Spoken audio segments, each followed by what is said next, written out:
할렐루야. 우리 누님들의 찬양 잘 들었습니다. 네.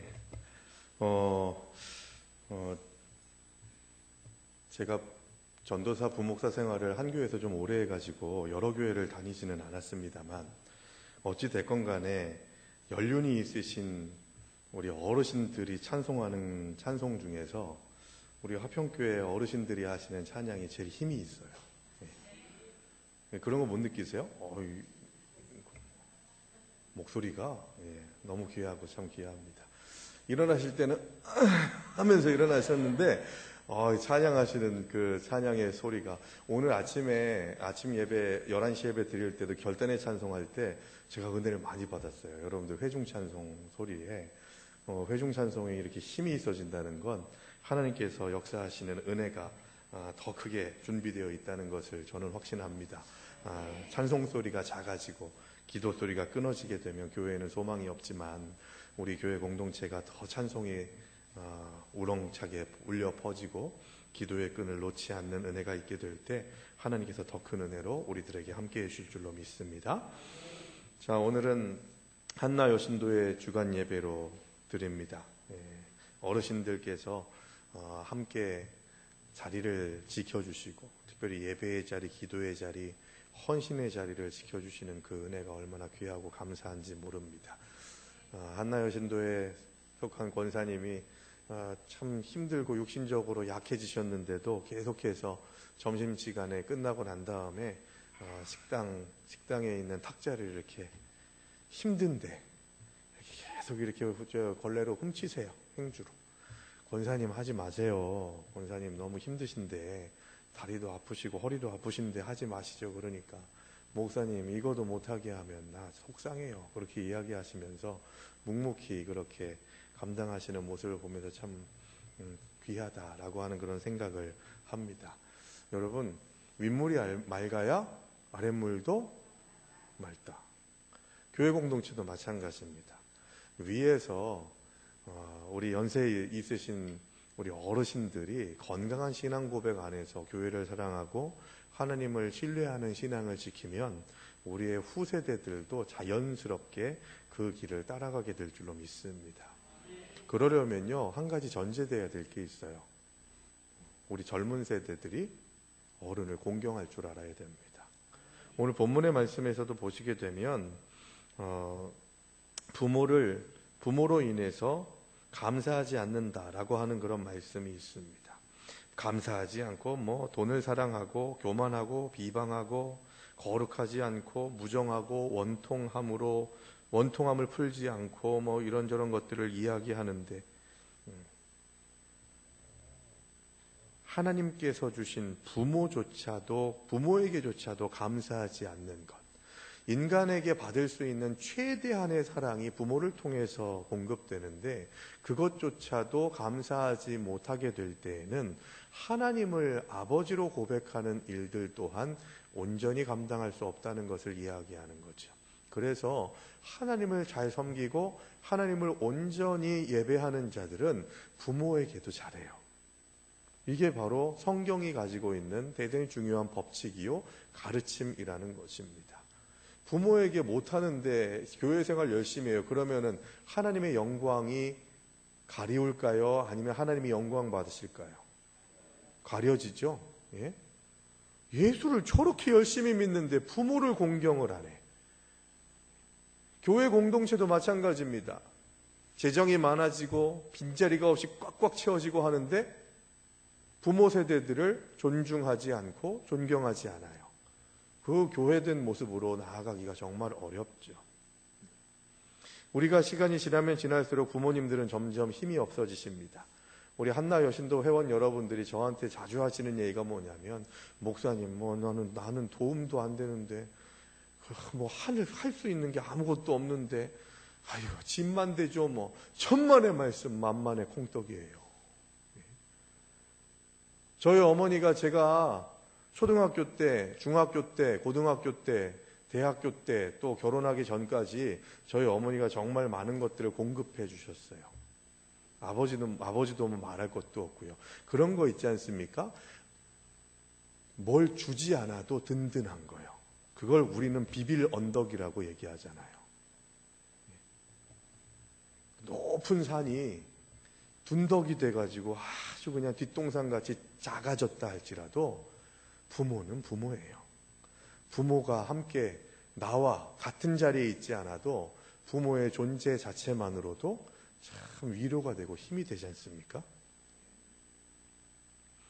막 저희 어머니 그때 생각이 나요. 제가 중학교 때 좀 싸우고 왔는데 가끔씩 싸울 때도 있잖아요. 그런데 그걸 보고서 어떤 놈이요, 어떤 싸가지 없는 놈이 우리 아들을 건드렸어 하면서 막 가자고 하시는데, 야, 그때 제가 새삼스럽게 엄마가 나를 진짜 사랑하시는구나 하는 그런 생각이 들었어요.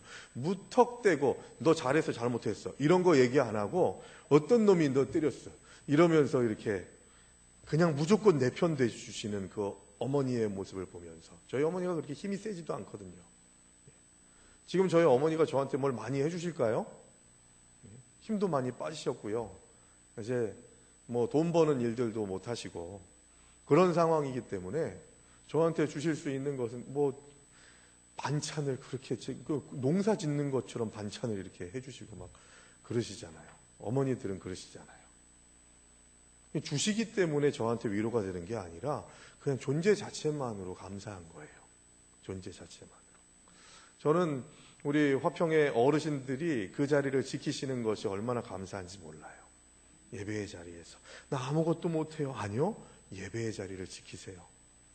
그리고 교회를 누구보다도 사랑하세요. 왜 아무것도 안 하신다고 생각하시죠? 마귀가 주는 거짓말이에요. 재정적으로 도움이 돼야 될 텐데, 아니면 육신적으로 좀 건강해서 뭔가를 좀 많이 좀 같이 해줘야 될 텐데 이제까지 많이 하셨잖아요. 같이 있는 것 자체만으로, 그 자리를 함께 하는 것 자체만으로 얼마나 감사한지 몰라요.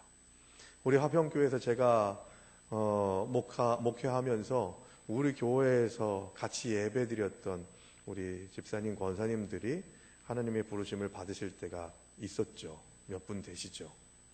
근데 참 그렇게 떠나보내드리고 난 다음에는, 장례 일정 마치고 난 다음에 한 2달 정도는 참 힘듭니다. 예배 드릴 때마다 그 자리가 보이거든요. 그 자리에 계셔서 함께 예배 드리셨던 그 집사님, 권사님들, 성도님들이 물론 좋은 곳에 하나님과 함께 천국의 삶을 사시는 것 정말 귀한 건데, 같이 예배 드리는 자리에 그 자리가 비어 있으니까 마음이 참 헛헛하더라고요. 그래서 존재 자체만으로 큰 위로가 됐구나 하는 그런 생각을 새삼스럽게 몇 번씩 했었습니다. 한나여신도 회원님들, 존재 자체만으로 교회에, 성도들에게, 또 저에게도 위로가 된다는 것을 잊지 마시기 바랍니다.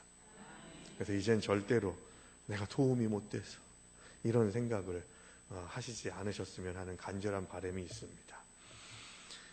고통의 때에 지켜야 할 것들이라는 제목으로 디모데후서 오늘 본문 말씀을 함께 보는데요. 고통의 때, 그러니까 말세가 되면 이런 여러 가지 고통과 고난의 시간들이 연속적으로 일어나게 될 것임을 오늘 성경은 이야기하고 있습니다. 바울은 디모데에게 마지막 날들의 성격에 관해서 알려주면서 이때를 준비해라 라고 하는 그런 메시지를 전합니다. 그리고 그때가 언제일지는 알 수 없지만 오늘을 살아갈 때에 지금이 그때라고 하는 신앙 고백 안에서 살아가라는 거예요. 그래서 종말론적인 신앙 고백, 이것이 정말 중요하다는 거죠. 언제가 임할지 모르기 때문에 정신 차리고서 허튼 수작 부리지 않고 하나님이 기뻐하시는 모습에 따라서 헌신하기를 다짐하는 마음가짐을 갖는 것, 계속해서 나를 깨우는 것, 이게 바로 종말론적인 신앙이에요. 사도 바울은 젊은 디모데, 목회자 디모데에게, 이제는 인생의 마무리를 감당하는 사도 바울이 이제부터 본격적으로 목회를 시작하는 젊은 사역자인 믿음의 아들인 디모데에게 이야기할 때, 자, 종말론적인 신앙을 가지고 지금이 말세라고 하는 신앙 고백을 가지고서 깨어서 리더의 역할을 감당하라 라고 그렇게 말씀하고 있습니다. 그래서 우리는 고통의 때를 대비할 수 있어야 되는 거예요. 오늘 본문은 말세가 고통의 때라고 말씀합니다. 여러 가지 상황이 적그리스도가 주도하는, 그리스도를 대적하는 자들이 주도하는 시대가 있다는 거예요. 그래서 우리 성도들을 괴롭게 한다는 것이죠. 그래서 성도는요, 너무 편안해도 안 돼요. 그래서 하나님께서 주시는 은혜 가운데에서 박해의 상황 속에서 주님께 더 가까이 나아가고 주님을 더 붙잡는 신앙 고백이 우리에게 있어야 된다는 겁니다. 그래서 성도의 삶은 평탄한 삶을 구하는 것이 아니라 어떤 상황과 환경에서도 하나님을 잃지 않는 삶을 살아가는 것이 바로 성도의 신앙 고백이 되어야 한다는 것이죠.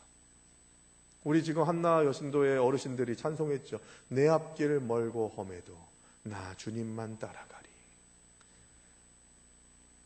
제가 한나 여신도 회원 여러분들의 삶의 면면을 어떻게 다 알겠습니까? 그런데 제가 신방하고 같이 교제하면서 한 분도 정말 평탄하게 사신 분들이 없으실 거라고 생각이 됩니다. 시대의 격변기, 힘든 시간들 속에서, 그리고 어머니로서의 역할을 감당하기 위해 드실 것 못 드시고 입을 것 못 입으시고 자녀들을 위해서 또 나라와 민족을 위해서 헌신하신 분들이죠. 나를 돌보는 것보다는 가족들을 또 남을 배려하는 일들에 최선을 다하신 분들이라는 것을 우리가 압니다. 그래서 괴로운 인생길을 살아오신 분들이라는 생각이 들어요. 그래서 온 몸에 그런 훈장들이 있지 않습니까? 무릎 나가고 허리 아프고 왜 그렇게 눈은 침침한지, 관절은 관절마다 다 어그러지고 뒤틀리고 하는 그런 모습들을 보이시면서 이렇게 내가 열심히 살았다라고 하는 것을 보여주시죠. 박지성 선수의 신발을 벗은 맨발 모습, 그리고 발레리나 강수진이라고 하는 분의 맨발의 모습을 인터넷에서 사진으로 보면서 많은 사람들이 이야기합니다. 그 어떤 발보다도 투박한 발인데 그 어떤 발보다도 아름다운 발이다라고 그렇게 칭송을 하는 그런 모습들을 봤습니다. 우리의 부모 세대들은 그렇게 칭송받아 마땅하세요. 왜냐하면 괴로운 인생길을 여기까지 이끌고 오셨거든요. 그래서 자녀들에게 그걸 알려줘야 돼요. 자녀들에게.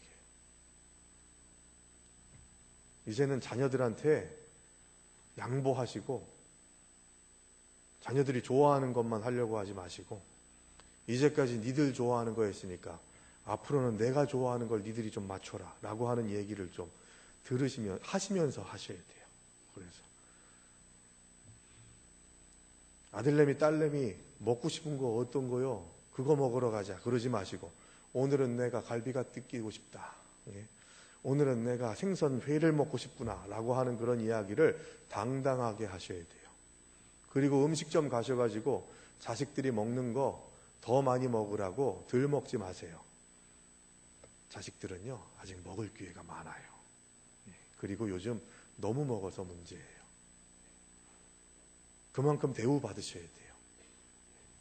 마지막 때를 경험할 때마다 자녀들에게 복을 받게 하시려면요, 성경에 나오잖아요. 부모를 공경하는 일들을 통해서 자녀 세대들이 복 받을 수 있도록, 야, 네가 지금 나한테 밥 한 번 사주고 용돈 주고 나를 공경하는 게 니들 복 받는 길이야 라고 하면서 당당히 받으세요. 이런 말 하려고 하는 게 아닌데 한나 여신도의 찬송 소리에 제가 은혜를 받아가지고, 세상은 아직도 우리를 막강한 힘으로 부리려고 합니다. 계속해서 무너지게 하려고 합니다. 연약하게 만들고 이리 끌려가고 저리 끌려가게 만드는 그런 약한 자로 우리를 다루려고 하고 길들이려고 합니다. 그때마다 우리는 성도들이 고통 속에서 살아갈지라도 준비되어서 하나님께서 기뻐하시는 의의 길로 나아가는 길에 최선을 다하는 삶을 살아야 하는 것이죠. 그래서 고통의 때를 대비하는, 평소에 형통할 때에, 힘이 좀 있을 때에 고통의 때를 대비하는 지혜가 우리들에게 있어야 하는 것이죠. 그래서 우리는 우리의 주변에 만연한 악을 대비할 수 있어야 합니다. 본문에서는 말세에 활동할 거짓되고 부도덕한 교사들에 관해서 언급하고 있습니다. 8절에 보시면 얀네와 얀브레라고 하는 이름이 나와요. 이 사람들이 누구냐면요, 구약 성경에 등장하는 인물들인데 구약 성경에는 이 이름이 등장하지 않아요. 언제 나오냐면 출애굽기 7장의 말씀에서 보시면, 그리고 뒤에서도 계속해서 출애굽기에 나오는데 모세가 하나님의 능력으로 바로 앞에서 여러 가지 기적을 행하지 않습니까? 그때 애굽의 술객들, 마법사들, 점치는 자들이 비슷한 현상들을 나타내죠. 흉내내지 못했던 것도 있지만 그런 것들을 펼치는 일들, 비슷한 일들을 펼쳤던 술객들 가운데의 대표적인 인물들이 얀네와 얀브레라고 하는 사람이었습니다. 우리가 성경 가지고 있는 66권을 정경이라고 하는데 외경이라고 하는 게 있어요. 외경은 성경 밖에, 성경에 들어와 있진 않지만 성경에 준하는 권위를 가지고 있는 그런 고대 문서들을 외경이라고 이야기를 합니다. 그 외경에 보면 얀네와 얀브레의 이야기가 언급된 부분들이 대단히 많이 있어요. 그 부분을 사도 바울이 알고 있었기 때문에 얀네와 얀브레를 이름을 지칭하면서 진리를 대적하는 자들, 하나님의 은혜대로 살지 않는 자들, 그래서 미혹하고 하나님이 기뻐하시는 삶에서 속이고 편가르고 무너지게 하는 일들을 하는 대표 주자로 얀네와 얀브레를 들었다는 거예요. 이게 무슨 얘기입니까? 얀네와 얀브레가 펼쳤던 술법으로 인해서 이 바로가 하나님의 하나님 되심에 대해서 의심하게 만든 거죠. 저 마법사들도 저렇게 하는데, 저 술사들도 저렇게 하는데, 하나님이 하셨다고 해가지고 대단한 거 아닐 텐데 하는 그런 불신앙에 이르게 하는 그런 문제들이 발생하게, 신앙적인 확신을 흐트러뜨리는 얀네와 얀브레 같은 자들이 이 시대에 우리를 걸려 넘어지게 한다는 것입니다. 그래서 하나님의 능력을 부인하는 거죠. 경건의 모양은 있으나 경건의 능력은 믿지 않는, 그리고 그 경건의 모양을 따라가는 것에만 만족하고 경건의 능력을 힘입어서 하나님께서 기뻐하시는 열매를 맺겠다고는 결단하지 않는 그런 얀네와 얀브레 같은 사람들이 바로 우리를 무너지게 한다는 것이죠. 그래서 사도 바울은 오늘 본문 뒷부분에서 이야기합니다. 바울 자신의 행실, 이것을 본받아라. 또 생활에 있어서의 목표가 분명해야 된다.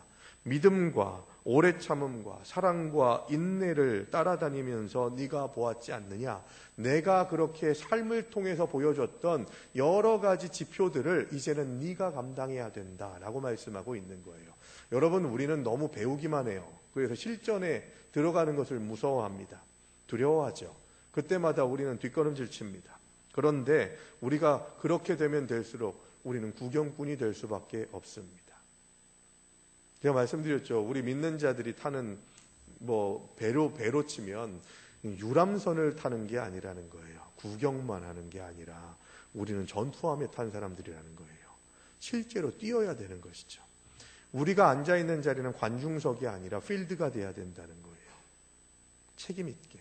그리고 그렇게 책임 있게 사명을 감당하는 선수가 됐을 때, 관중이 아니라 선수가 됐을 때 일어난 결과물, 열매들을 통해서 하나님께서 주시는 기쁨과 은혜를 만끽할 수 있게 된다는 것이죠. 더 구체적인 기쁨을 누리길 원하신다면 더 구체적으로 들어가시기 바랍니다. 더 주축된 선수가 되시기 바랍니다. 하나님께서 주시는 놀라우신 사랑이 저와 여러분들을 향하고 있음을 믿으시기 바랍니다. 그리고 한나 여신도 회원 여러분들에게도 분명한, 아직도 남아있는 하나님의 계획하심이 있다는 것을 믿으시기 바랍니다. 그리고 한나 여신도 회원님들이 하나님의 부르심을 받기 전에 자녀들에게, 그리고 우리 믿음의 형제자매들, 화평교회의 젊은 성도들에게 이렇게 사도 바울처럼 이야기할 수 있어야 돼요.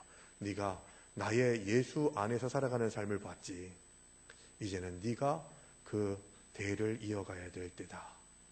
내가 그렇게 살아온 것처럼 너도 살아가라. 라고 그렇게 말할 수 있는 온전한 삶을 살아가는 표본으로 살아갈 수 있게 되기를 바랍니다. 힘들죠. 어렵죠. 저도 저희 애들한테 그렇게 유언하고 싶어요. 야, 엄마 아빠가 하나님을 섬기고 예배한 것처럼 그렇게 살아가길 바란다 라고 그렇게 얘기하고 싶은데, 지금 얘기하면 저희 아들들이 그럴 것 같아요. 되게 쉽겠네요. 이럴 것 같아요. 참 부끄럽죠. 그런데 사도 바울처럼 그럴 수 있었으면 좋겠습니다. 내가 예수 믿는 삶을 봤지. 내가 하나님을 인정하는 삶을 봤지. 하나님과 동행하는 삶을 봤지. 이 고통의 때에, 두려움의 때에, 말세의 시간에 너희가 나처럼 하나님 안에서 거하길 원한다. 하나님과 함께 동행하길 원한다. 하나님이 기뻐하시는 삶을 살길 원한다. 날 봐라, 날 봐라 라고 하는 그런 신앙 고백적인 그런 신앙의 대물림이 우리 하평교회 공동체에, 특별히 오늘 예배를 주관하는 우리 한나 여신도 회원들의 삶에 가득하시기를 주의 이름으로 축원합니다. 기도하시겠습니다.